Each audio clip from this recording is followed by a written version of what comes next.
US నుంచి హైదరాబాద్ రాగానే గరివిడి దగ్గర ఉన్న చీపురుపల్లి గ్రామానికి నేను ఒక్కనే వెళ్ళాను. నాకు కూడా ఎవరు లేరు.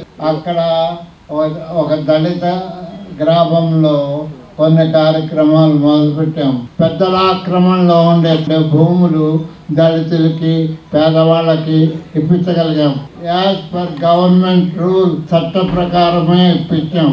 నక్సల్స్ లాగా ఏదో దౌర్జన్యాలు చేసి ఇప్పించలేదు. ఆదిపట్ల కైలాసం అని వెంపటాపు సత్యమని ఇద్దరు నక్సల్స్ టీచర్లు ప్రజల కోసం ట్రైబల్స్ కోసం పనిచేసి అందులో హత్య చేపట్టారు.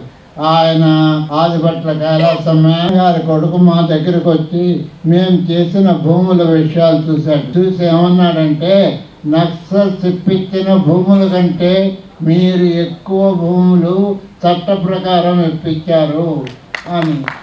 ఎందుకంటే ఒక ప్లానింగ్ ఉండాలి.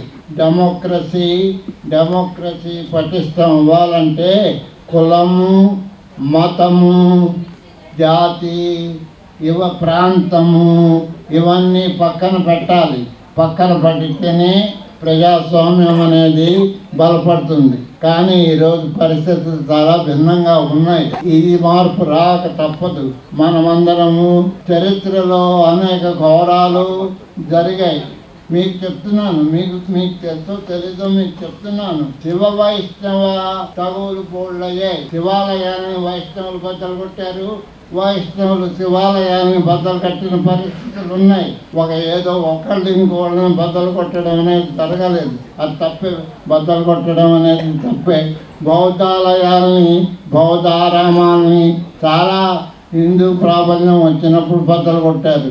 ఇవన్నీ చరిత్ర చదివితే మీకు తెలుస్తుంది. హనుమంతరావు గారని ఆంధ్ర చరిత్ర అనేది ఒకటి రాశారు. అది ఎప్పుడైనా మీకు వీలుంటే చదవండి.